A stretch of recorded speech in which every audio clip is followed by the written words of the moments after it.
Jésus-Christ de Nazareth. Oh mon Dieu. Honore mon boss, c'est pour mon boss.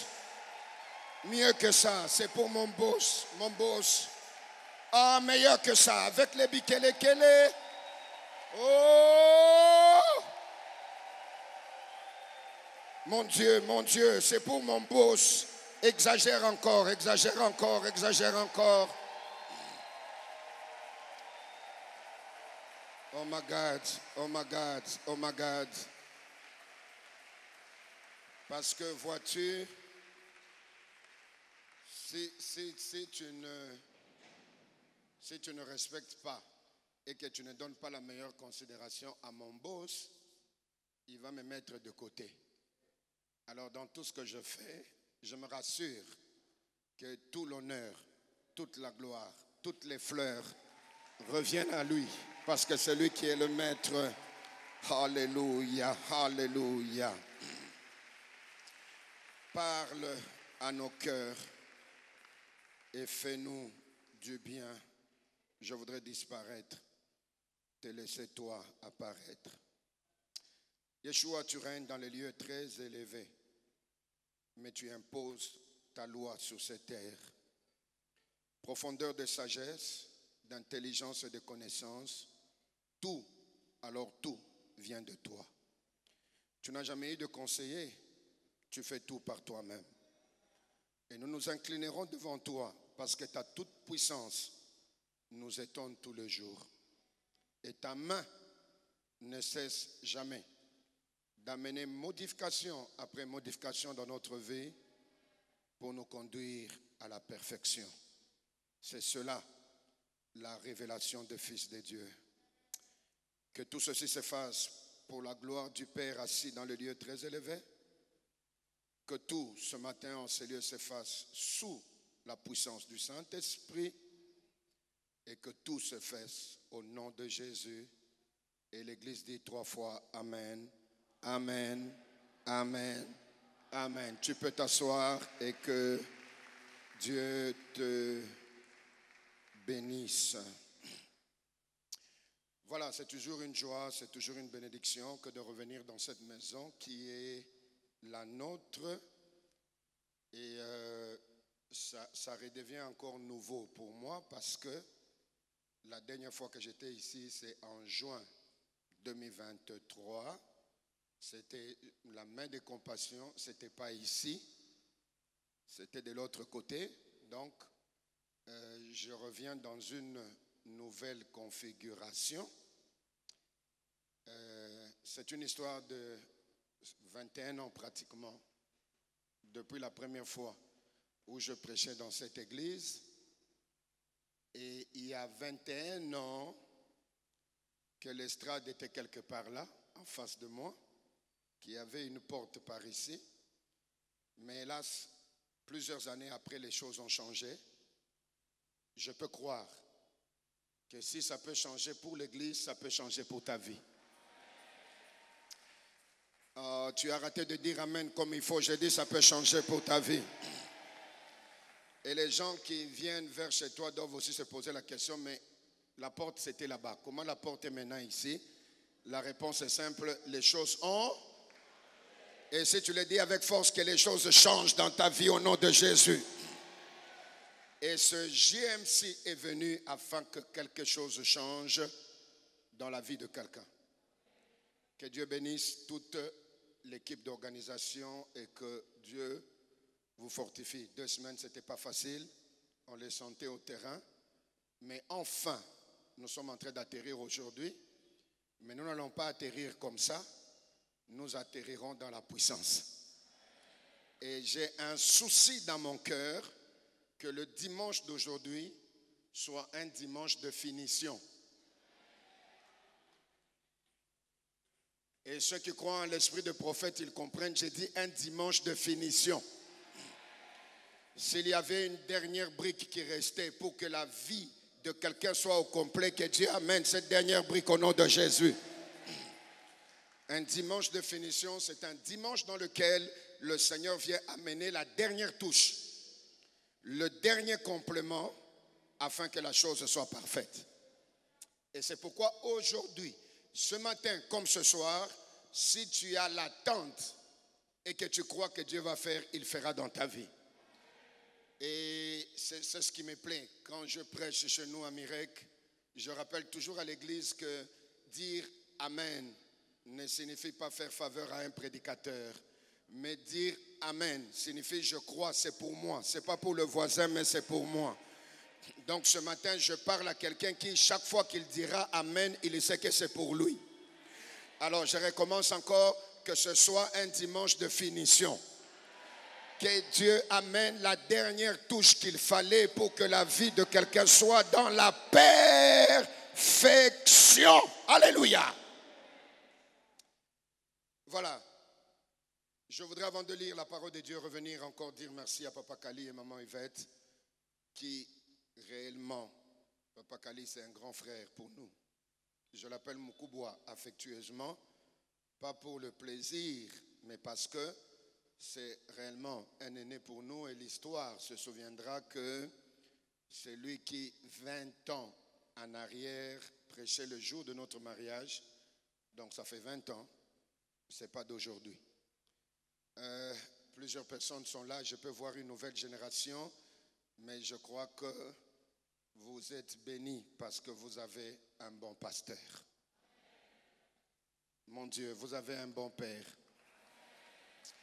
Et votre amen est très timide, mais moi j'y crois, vous avez un bon père.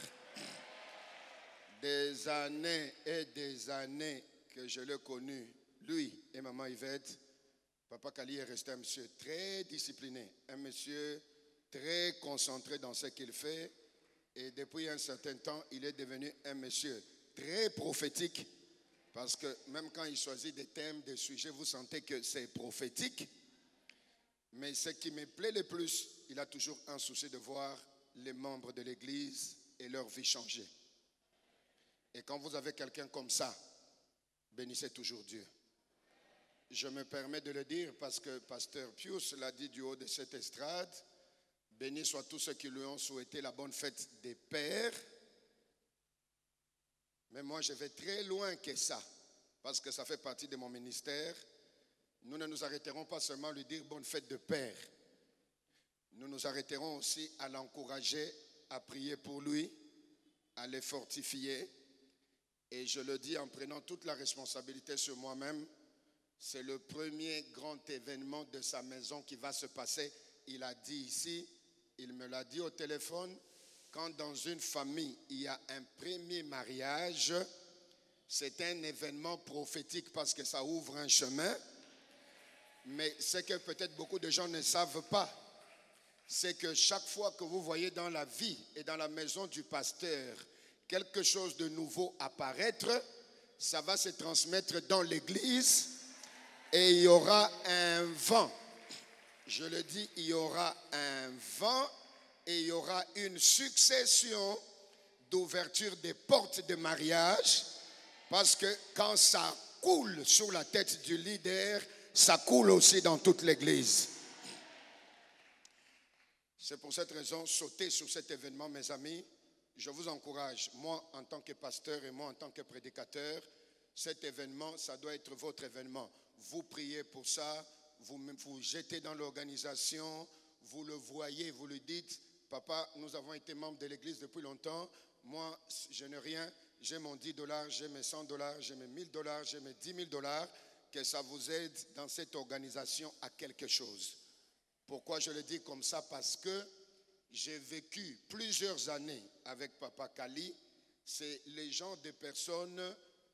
je le dis d'une bonne manière, mais en utilisant un mot compliqué, c'est les gens de personnes bizarres. Il ne te demandera jamais.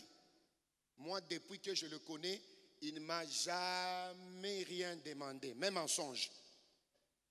Que je rêve comme ça, Papa Kali m'a demandé, achète-moi les unités, jamais. Sauf si toi, tu peux dire le contraire. Mais moi, je sais que c'est les gens de personnes qui ne te demandera jamais. Je l'ai dit calmement, tranquillement. Il ne te demandera jamais. C'est comme ça. Et s'il était assis et que je parlais comme ça et qu'il était assis, je connais les vieux. Il va me signaler par la main, il dit c'est bon, ça suffit, c'est bon. Parce que Et quand vous êtes en face de quelqu'un comme ça, s'il vous plaît, démontrez-lui que vous l'aimez, démontrez-lui que vous êtes père. Même là où il n'a pas demandé, dites c'est notre événement, nous ferons quelque chose. Et croyez-moi, Dieu bénit, c'est lui qui bénit les gens que Dieu a bénis. Et ça vaut de le dire, ça vaut de le dire. Papa Mathé se souvient, j'étais scandalisé l'année passée, ça m'a beaucoup touché. À ce moment-là, il avait un problème de véhicule. Je ne sais pas pourquoi l'Esprit veut que je parle de ça. Et puis il est venu, il m'a déposé son véhicule à l'hôtel pour qu'on m'emmène à l'aéroport. Et je lui pose la question, mais Moukouba, vous rentrez comment? Il dit, non, je vais me débrouiller, tu ne me connais pas. Il a pris les taxis jaunes. Papa Mathé était avec moi. J'ai dit, non. Récupère ton véhicule. Moi, je préfère prendre les taxis jaunes et aller avec à l'aéroport parce que j'étais choqué. C'est l'année passée. Donc, c'est quelqu'un qui peut s'adapter à toutes les situations, toutes les circonstances, mais l'heure est venue pour que nous puissions aussi prouver qu'il n'est pas seul et que nous sommes toute une armée derrière lui. Et celui qui est d'accord avec moi, il dit Amen très bien, comme ça je suis sûr. Que Dieu vous bénisse. Voici le texte que je voudrais lire. Nous l'avons lu dans les stades. Prends avec moi Psaume chapitre 8. Voici ce que dit la Bible, le 3e verset. Et je m'arrête au 6e verset. J'introduis une pensée que nous allons continuer le soir. Et ce soir-là, nous aurons le temps de prier pour la joie. Pasteur Vicky et Gamaliel ont fait du bon travail. Papa Mayala qui nous a reçus et gérés en l'absence du vieux a fait du bon travail. Merci. Psaume chapitre 8, le verset 3. Par la bouche des enfants et de ceux qui sont à la mamelle, tu as fondé ta gloire pour confondre tes adversaires et pour imposer silence à l'ennemi et au vindicatif. Verset 4. Quand je contemple les cieux, ouvrage de tes mains, la lune et les étoiles que tu as créées, qu'est-ce que l'homme pour que tu te souviennes de lui et le Fils de l'homme pour que tu prennes garde à lui. Verset 6, tu l'as fait des peu inférieur à Dieu, tu l'as couronné de gloire et de magnificence. Et le verset 7, tu lui as donné la domination sur les œuvres de tes mains et tu as tout mis sous ses pieds. Romains chapitre 8, et c'est la dernière lecture. Les autres, on va les évoquer en passant. Romains chapitre 8, voici ce que dit ma Bible. Et je crois que c'était le texte de tout ce temps et c'est le texte prophétique de cette saison dans cette église. Romains 8, verset 18, j'estime que les souffrances du temps présent ne sauraient être comparées à la gloire à venir et qui sera révélée pour nous. Je recommence, j'estime que les souffrances du temps présent ne sauraient être comparées à la gloire à venir qui sera révélée pour nous. Je parle à quelqu'un qui, dans une souffrance, pense que c'est la fin. Je lui dis, ce n'est pas la fin, parce qu'il y a une gloire qui sera révélée. Verset 19. Aussi, la création attend-elle avec un ardent désir la révélation de Fils de Dieu. Voici mon message ce matin. La main de Dieu, c'est la main de finition de toutes choses. Je pensais que quelqu'un allait dire Amen. La main de Dieu, c'est la main de finition de toutes choses. Quelqu'un répète avec moi, la main de Dieu, c'est la main de finition de toutes choses. Redisons-le encore la dernière fois, la main de Dieu, c'est la main de finition de toutes choses. Alors, laissez-moi essayer de rendre mon message le plus simple possible pour que quelqu'un, après, qu'il prenne le temps de prier. Un de mes éminents professeurs en théologie Dr Ramesh, aux États-Unis, au Texas, m'a toujours répété et dit, l'objectif de la prédication n'est pas de la rendre très compliquée, parce que l'évangile de Jésus avait toujours été très simple pour que quelqu'un arrive à prendre sa part et que quelqu'un puisse prier. Alors, je vais te parler simplement, pour que, en sortant d'ici, ton esprit garde quelque chose et qui sera l'objet de ta prière pendant longtemps. La main de Dieu, mes amis, a toujours été la main de finition, c'est-à-dire c'est la main qui finit les choses. En introduisant, je voudrais te dire que chaque fois que vous passez quelque part et que vous regardez, depuis cette salle et dans tout ce que nous voyons autour de nous, véhicules, maisons, habits, coiffures, tout ce que vous voyez autour de vous, vous vous rendez compte qu'il y a une main qui a fait ce travail-là et la beauté et la qualité de la chose, c'est l'expression de la touche meilleure de la personne.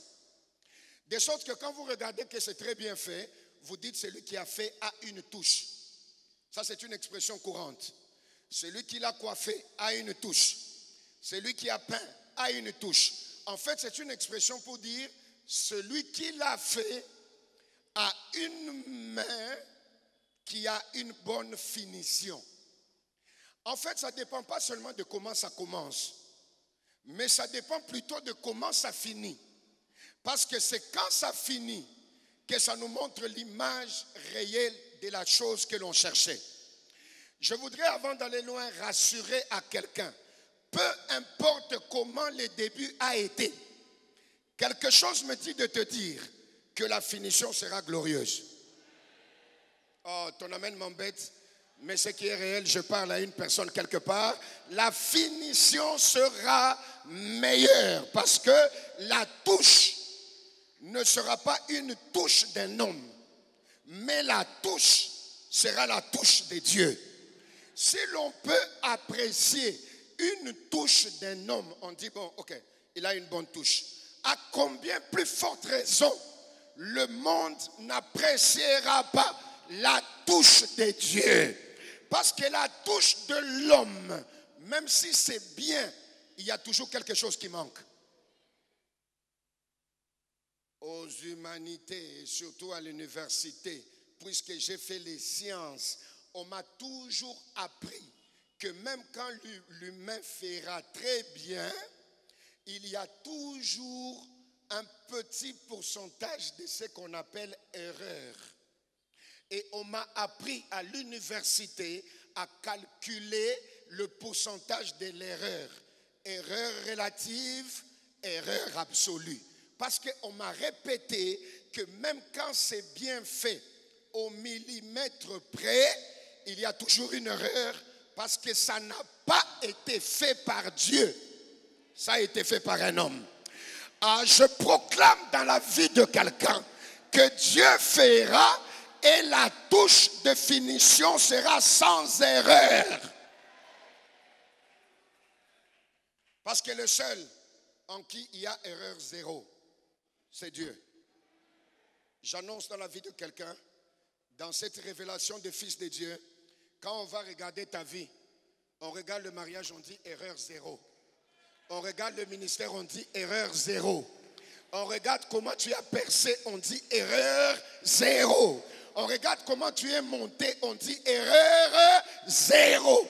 On regarde comment tu as mis au monde, on dit erreur zéro. Pourquoi? Parce que la touche, dis avec moi la touche, ce n'est pas la touche d'un homme, c'est la touche d'un Dieu.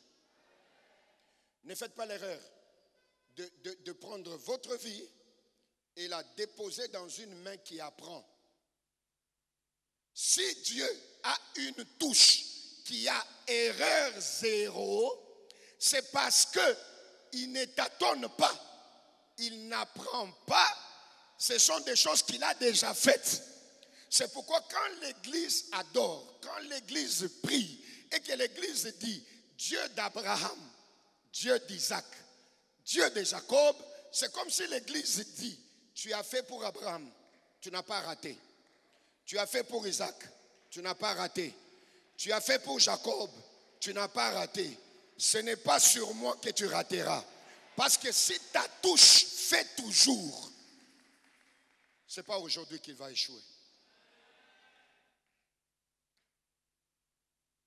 Si quelqu'un te pose la question en sortant d'ici, cette touche de finition, regardez la ligne, comment nous allons. La main de Dieu, c'est une main qui finit, parce que dans cette touche de finition, il y a erreur zéro. Maintenant, si quelqu'un te pose la question, pourquoi il y a erreur zéro, tu réponds simplement parce qu'il n'apprend pas aujourd'hui, il ne tâtonne pas. Ce sont des choses auxquelles il est habitué, c'est son domaine, c'est sa vie de tous les jours.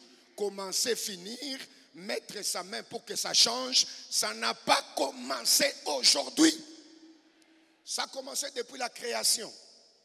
Il a créé, il a créé, il a créé, il a touché l'argile, il a fabriqué un humain.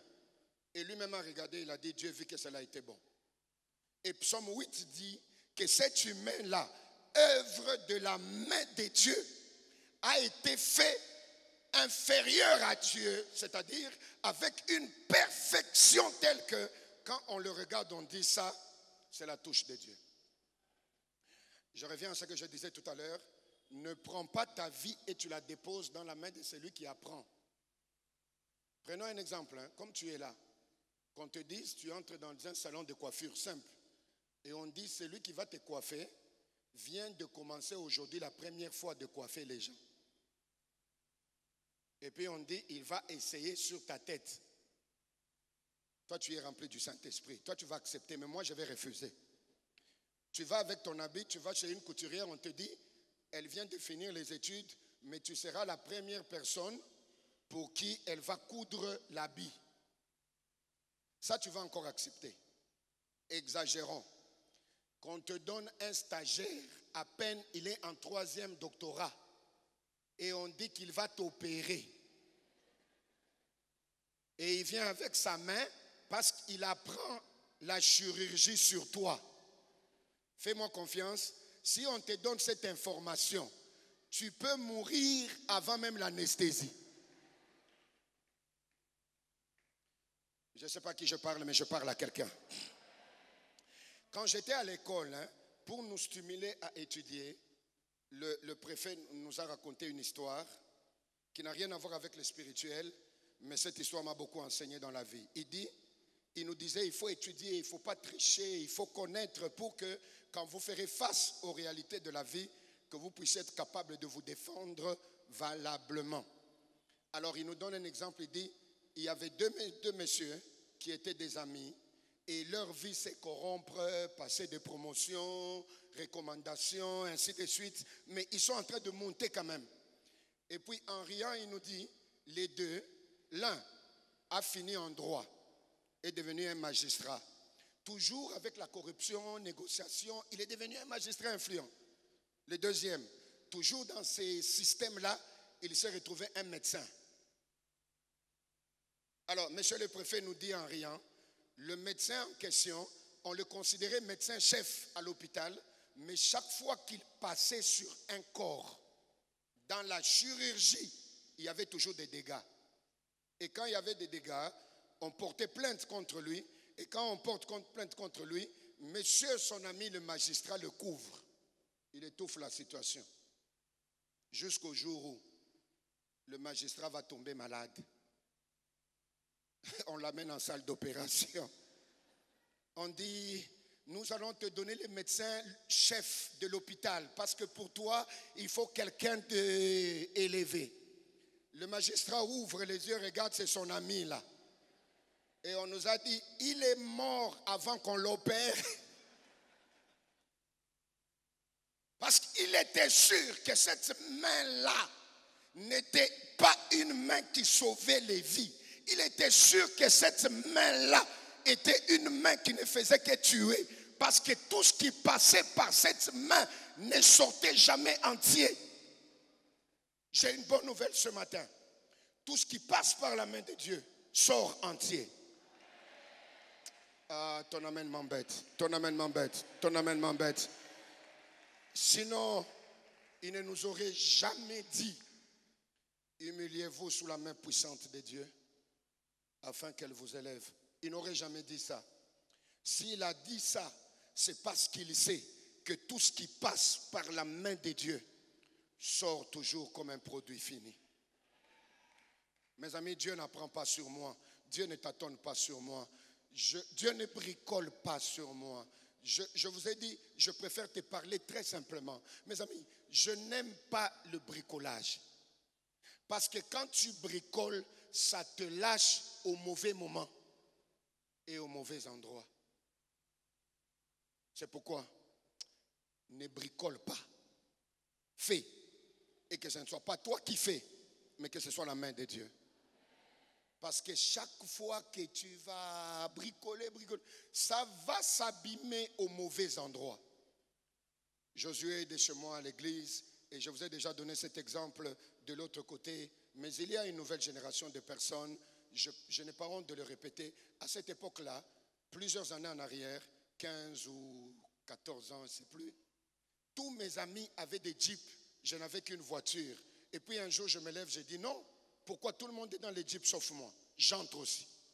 C'est depuis ce moment que j'ai compris. Si ce n'est pas la main de Dieu qui te fait entrer et que tu entres par toi-même, tu sortiras. Parce que ça te retournera. Je dis bien ça te retournera à la case de départ, là où lui-même peut te faire monter. J'ai bricolé, j'ai pris un moteur, j'ai pris l'épave et puis j'ai fait une Jeep. On l'a appelée RVR à l'époque, Mitsubishi. La Jeep avait des pannes chaque semaine. Et quand j'allais chez le mécanicien n'avait pas besoin d'arranger parce que quand j'arrive chez le mécanicien, je lui dis, touche du côté droit là, du côté. Et un jour, le mécanicien, en riant, il se moque de moi. Il me dit, pasteur, je te connais comme un prophète sur les situations de vie des gens. Tu es devenu un prophète des pannes. Je le regarde, je dis, je ne suis pas un prophète de panne. Tellement que les véhicules tombent en panne, que je commence à savoir que quand ça s'abîme, il faut toucher à tel endroit. Jusqu'à ce qu'un jour, ça on appelle ça prise de finition. Dis avec moi prise de finition. Si le diable peut te donner une prise de finition, Dieu a aussi une main de finition. Ah. Ce jour-là, c'est un matin, pasteur Vicky, 7h15. Nous sommes en train de passer par les tunnels. Ceux-là qui ont déjà vécu à Lubumbashi savent qu'il n'y a qu'un seul tunnel. On quitte le Bel-Air vers le centre-ville. J'amène les enfants à l'école. 7h15, heure de pointe. À l'entrée du tunnel, mon véhicule me lâche. Et c'est un lundi.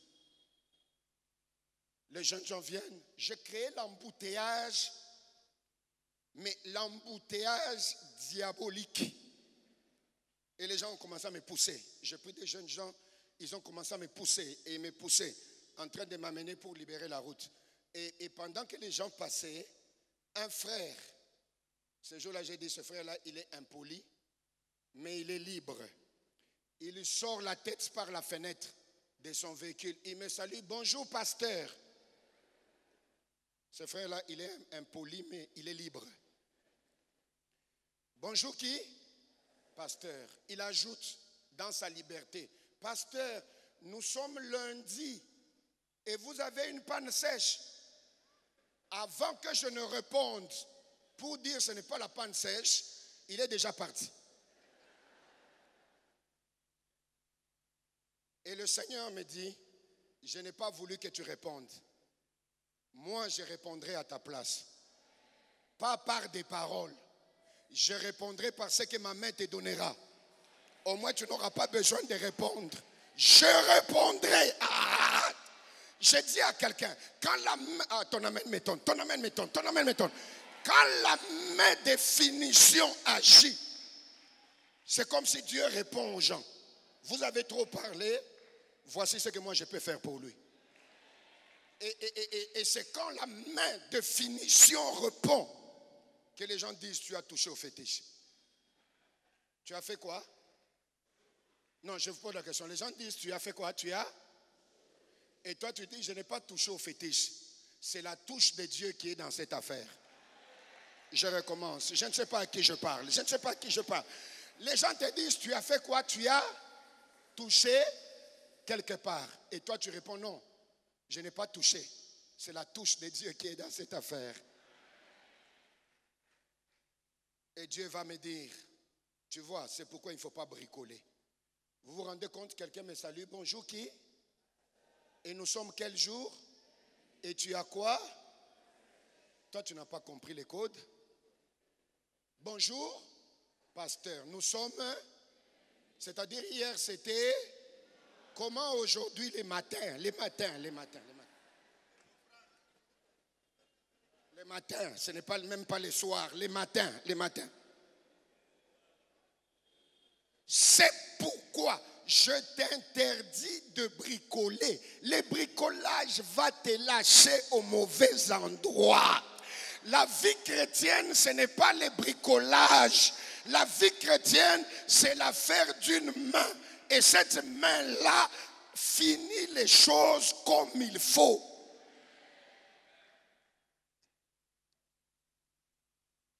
Écoute,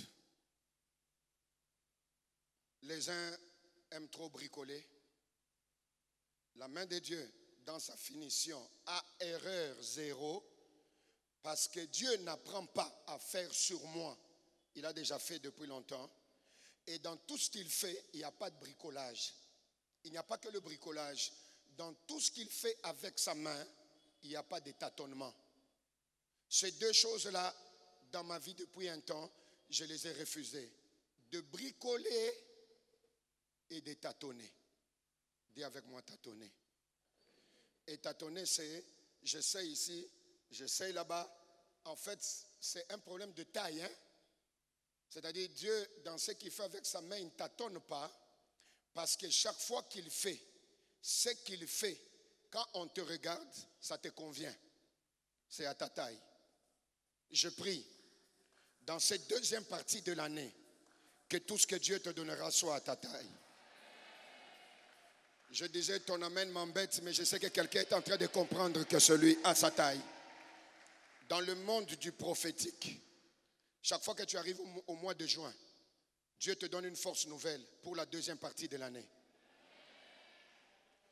Dans le monde du prophétique, quand tu arrives au 6e mois, il y a toujours une visitation de Dieu, parce que c'est au 6e mois que l'ange va vers Marie. Au 6e mois, Dieu te visite pour te dire, l'affaire n'est pas finie. Basculons dans une autre dimension. Et si c'était dans un match, les gens diraient, nous entrons en deuxième mi-temps où la force et la puissance s'ajoutent afin que les résultats soient meilleurs. Quelque chose me dit de te dire, tu posséderas des choses à ta taille. Et pourquoi je préfère te le dire si simplement, c'est parce que la meilleure manière de parler à quelqu'un, c'est en passant par ce que toi-même tu as vécu. Pour que la personne sente que c'est comme ça que ça fonctionne. Mes amis, les tâtonnements peuvent te tuer. Quand on te donne quelque chose qui n'est pas à ta taille. Bishop Chalo arrive à Lubumbashi, il croise un de ses neveux et le neveu lui demande des chaussures, une histoire authentique. Et il pose la question simple à son neveu, tu portes quelle taille? Le neveu calcule, si je donne telle taille, je vais rater. Alors il dit au bishop, je porte du numéro 42 à 46. C'est authentique, je vous dis. Moi, dis quoi? 42 à 46. Il a calculé dans sa tête. Si je donne une mesure, je peux rater. Et pour que je ne rate pas, je donne une marge. Ne donnez pas à Dieu des marges. Ton amen m'étonne, moi. Ne donne pas à Dieu des marges. Seigneur, puisque je vieillis, comme je grandis, comme je veux mourir, qu'Eliazar, non, laisse qu'Ismaël vive. Pourquoi? Parce que j'ai grandi. Je te donne une marge. Combien de gens prient comme ça? Moi, j'ai déjà vu des gens, tellement qu'il a prié pour avoir 10, il n'a pas eu 10. Il dit, Dieu, si c'est comme ça, donne-moi même 6. Ne donne pas à Dieu des marges. S'il a dit qu'il va faire, il fera. On reviendra sur cette partie-là le soir parce qu'il ne peut pas dire qu'il va faire et il ne fait pas. Je porte de 42 à 46. Je préfère encore qu'on te donne ce qui est plus que toi. Parce que tu vas mettre les languettes. Je ne voudrais pas qu'on te donne ce qui est plus court que toi. Moi, Bernard Fouamba, au nom de la souffrance, j'ai déjà porté des chaussures qui sont plus petites que moi. Au nom de la souffrance. Mais allant à l'église, montant devant pour interpréter, serviteur de Dieu, mais croyez-moi, chaque minute qui passe devient une minute de persécution. Parce que les gens ne comprennent pas devant comment ton visage sort du sourire vers un renfrognement. C'est parce que tu as plié les orteils et les orteils ont refusé. Je suis déjà passé par là.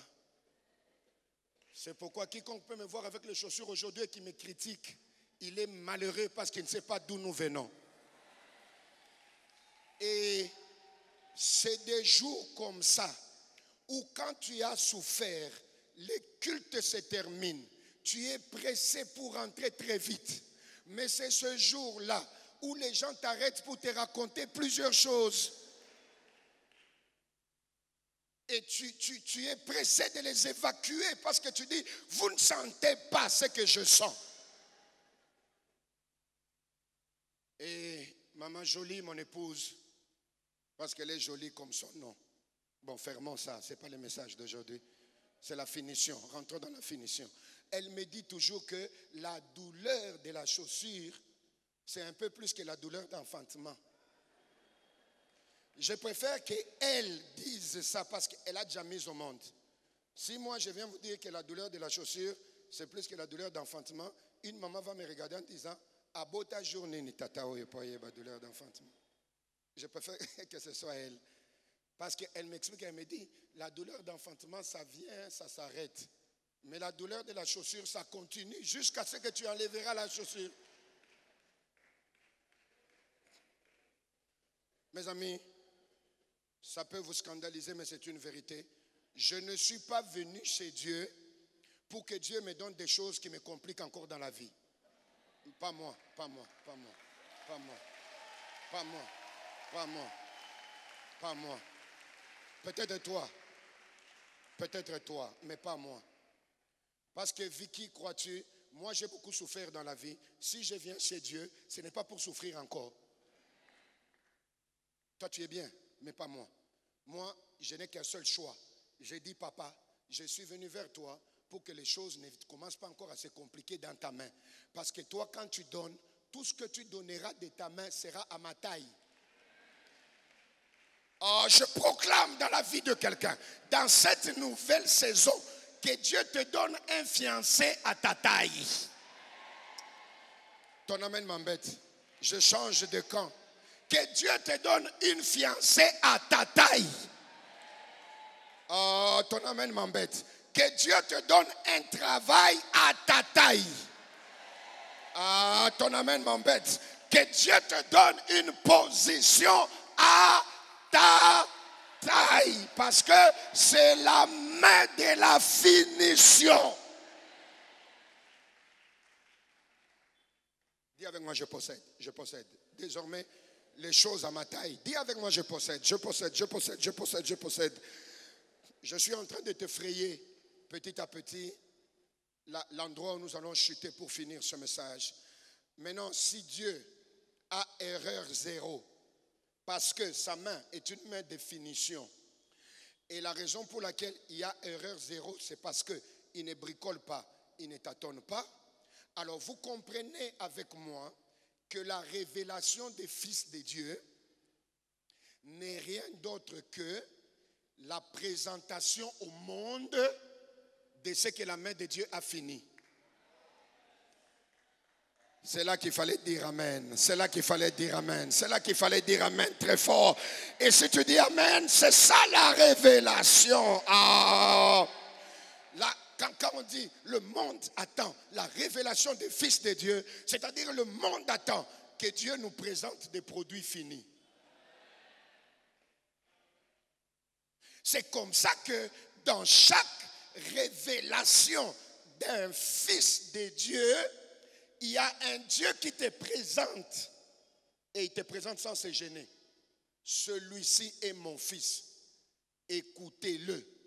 Je vous présente un produit fini. Parce que ma main l'a fini. Et pour tous ceux-là qui dans la vie ont construit par la grâce de Dieu, comme moi, comme toi, tous ceux qui ont déjà construit quelque chose, petite soit-elle cette maison-là, croyez-moi, les débuts vous coûtent cher parce que c'est la fondation, mais la finition vous coûte encore très cher. C'est pourquoi, mes amis, la main de Dieu, c'est la main de la finition. Et il m'a envoyé ce matin, je sentis dans mon esprit, finition, finition, finition, finition. Et vous voyez comment ce temple est. Vous pouvez voir l'architecture, c'est très beau. Mais le jour où ça sera merveilleux, c'est le jour où la finition est terminée. Parce que les gens savent que la finition, elle coûte cher. Et mon esprit sent que Dieu va finir quelque chose dans la vie de quelqu'un. Et ce soir, je vous montrerai que le Dieu qui finit et qui présente quelqu'un, parce que cette personne est un produit fini, le même Dieu, avec sa main là, il peut te reprendre encore. Il te retourne dans son laboratoire, pas parce que ce n'était pas fini, mais pour te montrer que c'était fini à une étape. Passons à une autre étape. C'est comme ça que David adore Dieu en disant, un chronique, ta main a la capacité d'agrandir et d'affermir toutes choses. C'est-à-dire, c'était fini. On a présenté. Et pour que tu ne sentes pas et que tu ne crois pas qu'avec Dieu c'est fini, il te retourne encore et il t'agrandit. Dis encore amen. Mais voici notre difficulté. Parce que nous sommes en train d'aller vers la fin. C'est que cette main-là qui fait la finition, c'est une main qui, quand Dieu agit dans notre vie, il couvre, il ne nous dit rien, il est calme. Et dans ce calme-là, nous avons l'impression qu'il ne fait rien. Pourtant, quand Dieu ne dit rien et qu'il nous couvre, il nous protège. Mais à l'intérieur, il est en train de faire quelque chose. Vous le voyez partout. Là où les gens font des choses extraordinaires, ils mettent des tôles et ils couvrent. Mais à l'intérieur, quelque chose se passe. Les passants ne voient pas exactement ce qui est en train de se passer.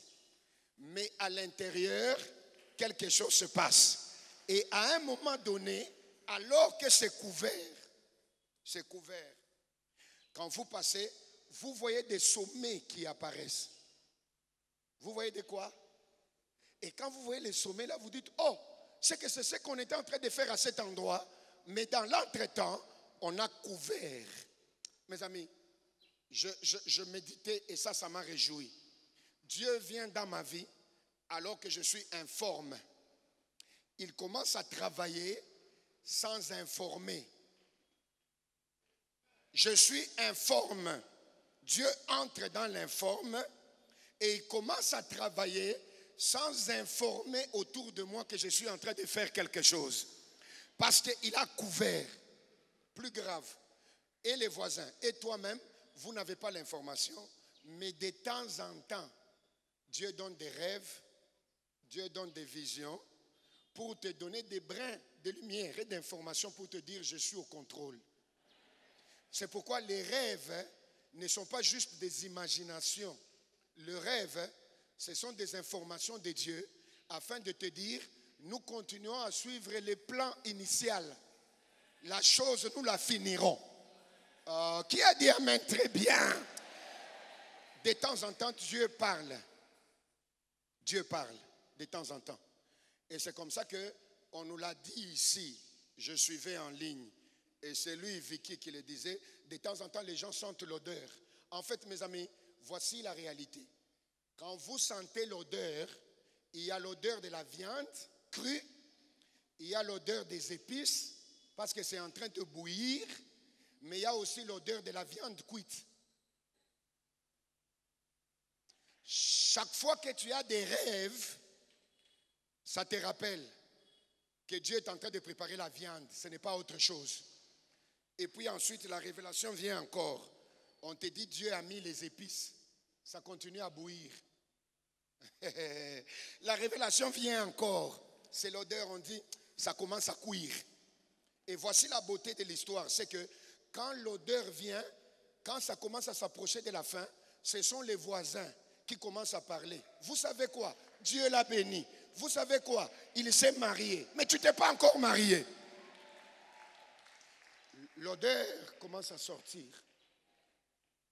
Mais ce n'est pas encore ça.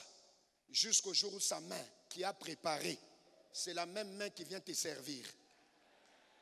Et si tu crois comme moi, il y a un plateau de Dieu qui est en train de passer ce matin. Aïe, aïe, aïe, aïe, aïe, aïe. C'est sa main sur un plateau. Et puis il dit, voilà, tu peux prendre. Parce que maintenant c'est prêt. Qui a dit amen bien? Parce que la main de Dieu est en train de finir. C'est le Père qui a dit à son fils, l'odeur de mon fils est comme l'odeur d'un champ que Dieu a béni. L'enfant n'a pas encore la grandeur de la révélation, mais le Père a senti l'odeur. Et puis plusieurs temps après, c'est devenu concret parce que quand Jacob rentre et que Ésaïe le voit, Ésaïe lui pose la question, mais tout ça c'est quoi? Il répond, c'est ce que Dieu a donné à ton serviteur. C'est ce que la main de Dieu a déposé sur le plateau que moi, Jacob, j'ai pris. Mais il s'est passé dans l'entretemps 20 ans entre le moment où le Père a dit l'odeur de mon fils est comme l'odeur d'un champ que Dieu a béni. 20 ans après, l'enfant rentre avec tout ce que Dieu avait fini. Parce que la main de Dieu est une main de finition. Dis à ton voisin, c'est la main de finition. Dis-lui, c'est la main de finition. C'est la main de finition. Dis-lui, c'est la main de finition. C'est la main de finition. C'est la main de finition. Je sens l'onction de la finition. Voilà les 2 conseils que je te donne. 2 conseils seulement. Si tu veux que cette main de finition fasse le travail qu'il faut faire, Ésaïe a dit, la main de Dieu n'est pas courte pour agir. Ce sont nos iniquités qui l'empêchent d'agir. Donc toute finition qui commence à poser problème, vérifie ton état. Seigneur, que mon cœur soit lavé par toi pour que ta main agisse. Covid nous a appris à toujours laver nos mains. Toujours. C'est la plus grande leçon de Covid. J'ai dit chez nous à l'église à Mirek, si l'on pouvait laver nos cœurs comme on lavait les mains à l'époque de Covid, la main de Dieu agirait dans nos églises d'une manière extraordinaire, matin, midi, soir, lundi, mardi, mercredi, dimanche, janvier jusqu'à décembre, parce que la fréquence avec laquelle on lavait les mains, si cette fréquence devient la fréquence de lavement des cœurs, je recommence, si la même fréquence de laver les mains devenait la fréquence de lavement des cœurs, la puissance sera extraordinaire. C'est le premier conseil. Que Dieu nous aide tous là-dessus par la puissance du Saint-Esprit pour que rien ne fasse obstacle à la main de finition. Deuxième conseil et dernier, et le reste c'est le soir. Si tu veux que la main de finition fasse le travail et l'achève comme il faut, parce que la révélation du Fils de Dieu, c'est un Dieu qui te présente, ne cherche pas à aider Dieu. Je recommence, ne cherche pas à aider Dieu. N'introduis pas ta main là où lui il est en train de faire. N'accélère pas les choses si lui ne les a pas accélérées. C'est le conseil que je peux te donner. Si ça traîne, attends. Dis à ton voisin, attends. 20 ans après, le Père lui dit, l'odeur de mon fils est comme l'odeur d'un champ que Dieu a béni. Et le Père ajoute que Dieu te donne la rosée du ciel, que tu sois le maître de tes frères, que Dieu te donne la graisse de la terre. Il dit, l'odeur de mon fils est comme l'odeur d'un champ que Dieu a béni. Mais il ajoute que Dieu te donne, c'est-à-dire que la main de Dieu seul fasse. Mais 20 ans après, l'enfant revient avec la démonstration de ce que la main de Dieu lui avait donné. S'il te plaît, attends. Je recommence, je dis s'il te plaît, attends. Je recommence encore, je dis s'il te plaît, attends. Quand Dieu a fait, n'ajoute pas ta main. C'est pourquoi vous vous rendez compte que chaque fois que quelqu'un met sa main sur ce que Dieu est en train de faire, Dieu retire sa main. Il dit, ok, continue toi seul. C'est aussi pourquoi Dieu ne viendra pas finir ce que toi tu as commencé. Jamais, jamais. C'est pourquoi Dieu ne s'associera pas à quelqu'un pour qu'ils fassent ensemble. Parce que s'ils font ensemble, il y aura une confusion de signatures à la fin. Parce que chaque produit signé à la fin présente celui qui l'a travaillé. Made in China. Made in Malaysia. Vous connaissez ces choses, non? Ah oui. Et vous verrez, on a écrit Philips. C'est original. Quand ça a été bricolé, on ne va pas écrire Philips, on va écrire Philips. Vous voyez un B au milieu. Vous les confondez comme un P. Ce n'est pas Philips. Et quand Dieu a fait, c'est aussi écrit. Ça, c'est les doigts de Dieu. Ça, c'est la main de Dieu. Ça, c'est la finition de Dieu. J'ai une prière ce matin. Quand on regardera ta vie, qu'on dise, ça, c'est Dieu. Ah, ton amen m'embête. Il y a une signature de Dieu qui doit être visible dans cette affaire. Et quand les gens regardent, ils disent, non, ce n'est pas un homme, c'est Dieu. C'est comme ça que nous tous, on est passés par là. Vous faites l'erreur de commencer une chose et puis vous appelez Dieu. Quand Dieu vient dans l'affaire, au lieu de continuer là où vous êtes arrivé, il casse d'abord tout ce que vous avez fait. Il casse. Mais Seigneur, nous perdons le temps. Il te regarde et dit, chez moi, il n'y a jamais eu de perte de temps. Je ne viendrai jamais avant, je ne viendrai jamais après. Je viendrai à mon temps. Mais Seigneur, l'âge avance, l'âge. Dieu te dit, tu avais commencé toi seul. Moi, je ne viens pas mettre les tôles sur une maison où toi-même tu as élevé les briques. Non, Dieu ne fait pas ça. Non, l'oncle m'a aidé. L'oncle a élevé les murs. Dieu vient mettre les tôles. Dieu dit, je ne mets pas les tôles sur un mur de l'oncle. Parce que quand ça va se terminer, on dira, Dieu a fait, mais l'oncle a aussi fait. Dieu vient et dit, non, je ne mettrai pas les tôles. Parce que la qualité des tôles que moi, Dieu, je mets, ne concorde pas avec la qualité des briques que vous avez placées. Parce que si je mets la charpente et mes tôles, les murs vont tomber. C'est ça Dieu, mes amis, c'est ça Dieu. Ah, ton amen m'étonne, c'est ça Dieu.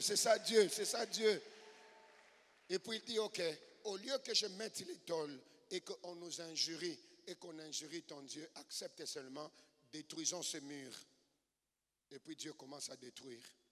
La bonne nouvelle, sa vitesse de destruction est tellement rapide que tu ne sentiras pas. Il a détruit tous les murs.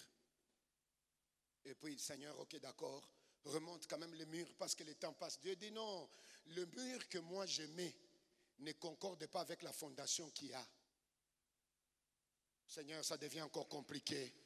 Seigneur, tu me troubles. Il dit non, rentrons à la fondation. Et puis Dieu dit, enlevons l'ancienne fondation, creusons. Et vous avez creusé. Et puis il recommence le travail. Il élève le mur. Il met la toiture. Il met la peinture. Et quand les gens passent, les gens disent waouh. Dis avec moi waouh. Je le sens dans mon cœur. Les gens vont te regarder, ils vont dire waouh. Celui qui a dit amen, on dira sur lui waouh. Ah, les gens vont regarder, ils regardent ton mariage, ils disent waouh.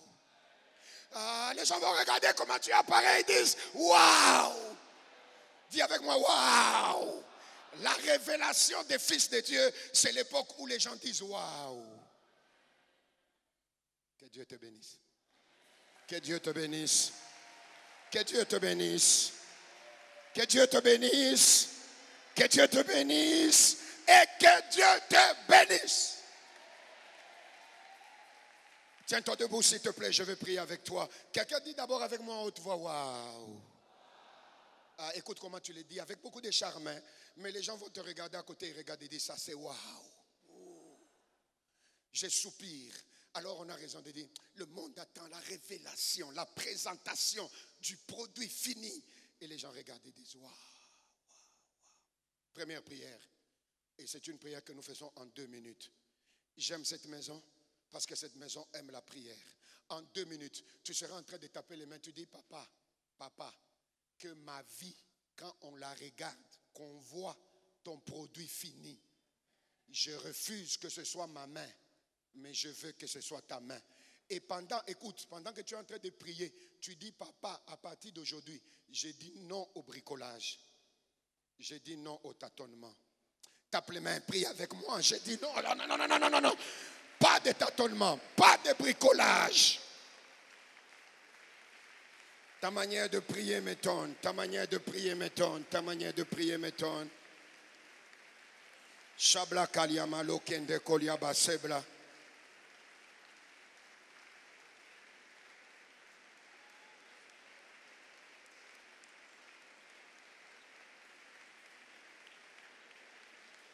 C'est ta manière de prier, mon Dieu. C'est ta manière de prier, mon Dieu. Tu n'as que 2 minutes afin de déclarer ça, c'est la main de Dieu. Papa, je dis non au bricolage. Je dis non au tâtonnement. Ah oui, ah oui, ah oui, ah oui, ah oui. Je refuse. Je veux le waouh, waouh, waouh, waouh, waouh, waouh, waouh. La révélation des fils de Dieu, c'est la présentation du produit fini de Dieu. Alléluia, alléluia. Oh, c'est extraordinaire. C'est extraordinaire, c'est extraordinaire. Il te reste encore 1 minute, encore 1 minute, encore 1 minute. Père, au nom de Jésus. Baba, baba, baba, Shabla Kaliama Lokende Kolia, Rabla Kaliama Soblanda Kaliama Loke. Tu as les yeux fermés, tu es en train de prier. Je voudrais que des hommes et des femmes prennent le temps de prier, de prier, de prier, de prier.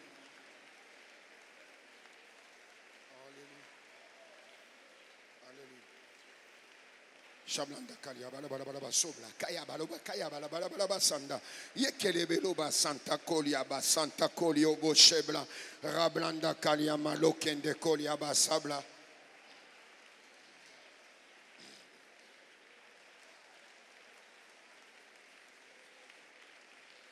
Shebla Kalia Malokende Kolia Ba Sobla Rabla Kanda Kolia Malokende Kolia Ba Sabla. Yekelemelo Santa Kondo Koliobo Shebla Reblo Kalia Malokende Koliaba Sebla Rabla Kanda Koliaba Laba Santa Koliobo Shebla Yekelemelo Santa Konda Koliaba Shebla Rabla Kalia Malokende Koliobo Shebla. Je crois en cela, Seigneur, je crois en cela, je crois en cela. Je refuse le bricolage, je refuse les tâtonnements. Je refuse, je refuse, je refuse, je refuse, je refuse. C'est la main de finition. C'est ma prière devant le trône sacré. Que cette main soit libérée en démonstration de présentation. Oh, merci Jésus. La deuxième prière.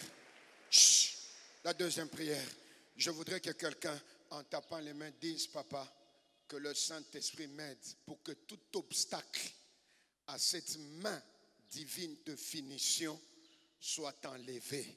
Obstacle de l'iniquité ou encore obstacle de l'impatience ou de la tendance à aider Dieu.